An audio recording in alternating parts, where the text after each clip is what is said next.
In this video, I would be talking about transporters. The overview of the presentation will include structure, function and examples of transporters, various transport mechanisms, role of transporters in pharmacokinetic pathways, role of transporters in pharmacodynamic functions, and the role of transporters in toxicity and adverse responses. What are transporters? Transporters are integral membrane proteins that form a pore within the plasma membrane to allow the passage of various types of molecules including ions and small organic substances. Why are transporters necessary? Lipid-soluble drugs can easily pass through the biological membranes and reach the target site of action. But drugs that are too polar or that are insufficiently lipid-soluble to penetrate lipid membranes on their own require a carrier protein for their movement across the membranes. Therefore, transporters are necessary for the transport of drugs that are polar in nature, ionized in nature, and non-lipid soluble. What are the functions of transporters? Transporters are membrane proteins that control the influx of essential nutrients and ions, example absorption, and efflux of cellular waste and environmental toxins, drugs, and other xenobiotics. What are the different types of transport mechanisms? The basic mechanisms involved in solute transport across biological membrane include passive diffusion, facilitated diffusion, active transport. Active transport can be further subdivided into primary active transport and secondary active transport. Passive diffusion. Here there is diffusion of solutes including drugs and other substances down an electrochemical potential gradient of the solute. Since the movement is from a higher concentration to a lower concentration of the solute, it is a downhill movement. There is no expenditure of energy. Facilitated diffusion. Here there is diffusion of ions and organic compounds across the biological membranes, and this is facilitated by a membrane transporter. Similar to passive diffusion, there is movement of substances down an electrochemical potential gradient. Since it is a downhill movement, it does not require energy input. Active transport. Active transport is a form of membrane transport that requires input of energy. Here there is transport of solutes against the electrochemical potential gradient, that is from a lower concentration to higher concentration, and since this is an uphill movement, it requires input of energy.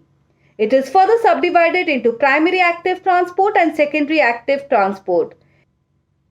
In primary active transport, the transport is directly coupled with ATP hydrolysis. There is transport of solutes across the biological membrane against the concentration gradient, and the energy is derived from ATP hydrolysis. In secondary active transport, there is transport of one solute, that is S1, against the concentration gradient, that is from a lower concentration to a higher concentration. Since it is an uphill movement, it requires energy input. So where does it derive energy from?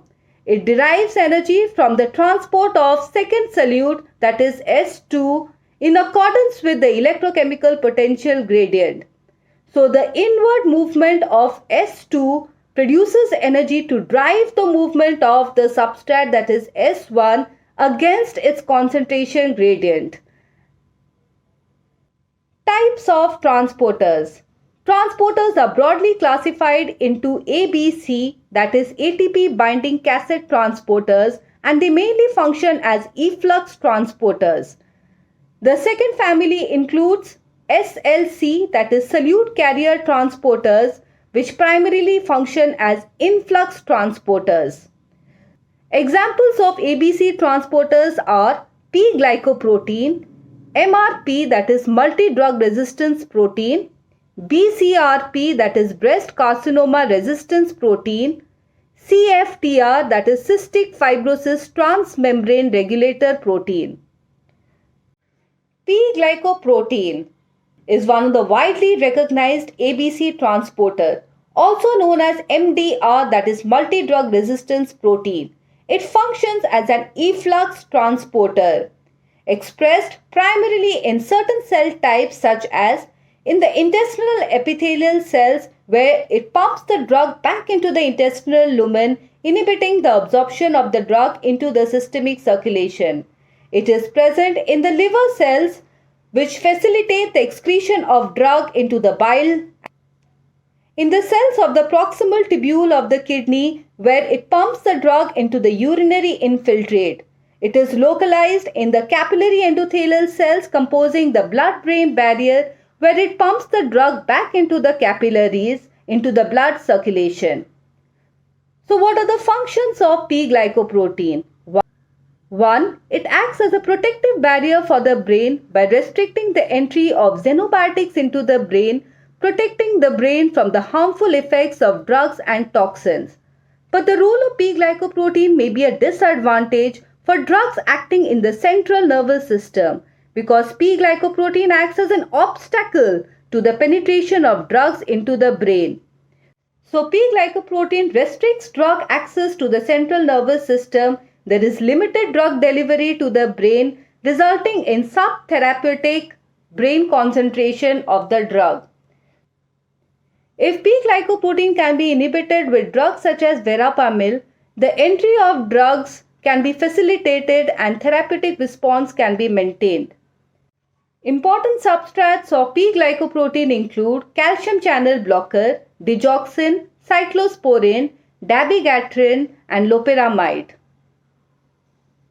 P-glycoprotein, also known as multi-drug resistance protein, large amount of P-glycoprotein are expressed in cancer cells that pumps anti-cancer drugs out of the cells, rendering these cancers multi-drug resistance. The other ABC transporters are MRP, that is multi-drug resistance protein, and BCRP, that is breast carcinoma resistance protein. So these carrier proteins are not only expressed in the cancer cell lines and solid tumor tissues, but they are also localized in the normal tissues such as brush border epithelium of the intestine and canalicular membrane of hepatocytes. By acting as an efflux transporter, they regulate absorption of drugs into the systemic circulation and excretion of drugs into the bile. Excessive activity of MRP and BCRP inhibit absorption of drugs and increase excretion of drug into the bile. So this reduces the systemic exposure of the drug and reduces the bioavailability. Another example of ABC transporter is CFTR, that is cystic fibrosis transmembrane regulator. This is a specialized membrane channel which allows the chloride to leave the cell after entry of the chloride into the cell, either from the apical surface via sodium chloride cotransporter or at the luminal surface via the chloride bicarbonate exchange transporter. So mutation in the gene that encodes CFTR protein results in cystic fibrosis. The next important family of transporters are solute carrier transporters. Solute carrier transporters are expressed in various tissues including intestine, liver, kidney, lungs, etc. Examples of solute carrier transporters are organic anion transporter, organic cation transporters, serotonin, norepinephrine and dopamine transporters. What are the functions of transporters? Transporters are involved in pharmacokinetic pathways, that is absorption, distribution, metabolism and excretion, and serve as targets for pharmacodynamic action, thus playing an important role in therapeutic effect and adverse responses and toxicity. Transporters involved in absorption. Solute carrier transporters such as organic anion transporters and organic cation transporters are expressed in the apical membrane of the intestine and are responsible for the uptake of amino acids, peptides and xenobiotics, drugs and other biologically active compounds. Transporters involved in distribution. Transporters are expressed in the liver and kidney and mediate the uptake of drugs into the liver and kidney and may cause toxicity caused by concentrative drug distribution. For example, cephaloridin and adafovir gets deposited in the kidney causing nephrotoxicity. Transporters involved in metabolism and excretion. Solute carrier transporters such as organic anion transporters and organic cation transporters are expressed in the basolateral membrane of hepatocytes. These transporters mediate uptake of organic anions such as drugs, bilirubin and cations into the liver cells, which in turn undergo metabolism and excretion with the help of efflux transporters such as MRP2 expressed in the canalicular membrane of the hepatocytes. Thus, inhibition of MRP2 that causes excretion of bilirubin can cause cholestasis hyperbilirubinemia. Thus, hepatic uptake, metabolism, excretion are determinants in systemic clearance of many drugs and play an important role in setting plasma drug levels. Transporters involved in tubular secretion of drugs. There are two independent carrier systems operating in the basolateral membrane of renal proximal tubular cell. These are organic anion transporters and organic cation transporters. Drugs such as penicillin, cephalosporin, methotrexate are secreted into the tubular lumen with the help of organic anion transporters. Probenecid, when co-administered with penicillin, acts on the organic anion transporters, preventing the action of penicillin on the transporter, thus prolonging the duration of action of penicillin. A second type of transporter, that is urate transporter, is expressed in the apical membrane of renal proximal tubular cell.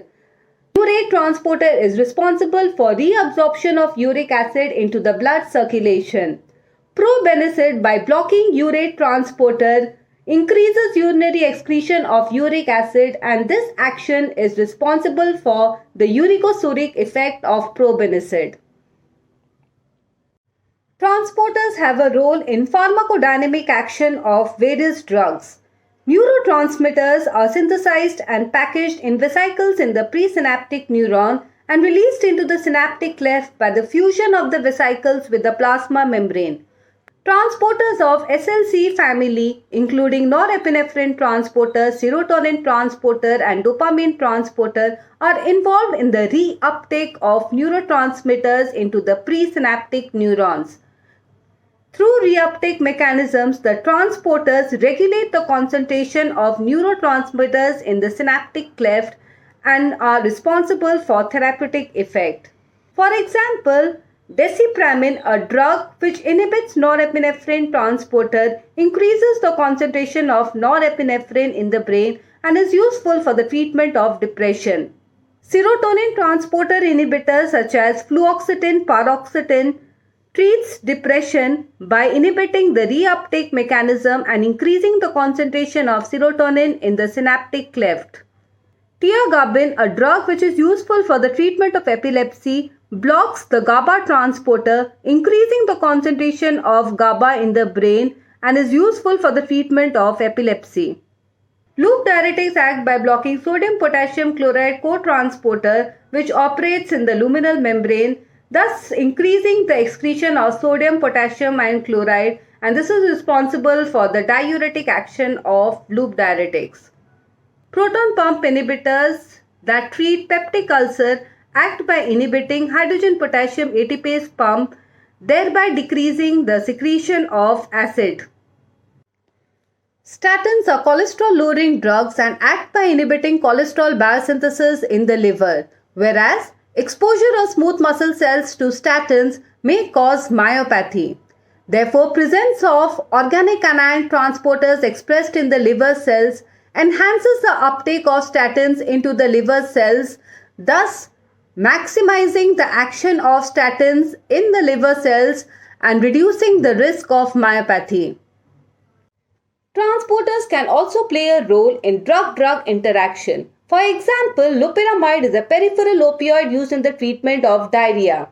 But it is also a substrate of P-glycoprotein, which is an efflux transporter and inhibits the intestinal absorption of loperamide into the systemic circulation.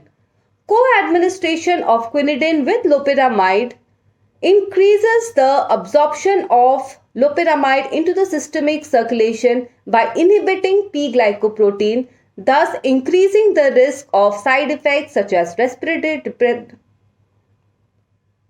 Co-administration of quinidine with loperamide inhibits P-glycoprotein, thus increasing the absorption of loperamide into the systemic circulation and thereby increasing the risk of respiratory depression and other adverse responses. This brings us to the end of the topic. These are my references. Thanks for watching. Please like, subscribe and share.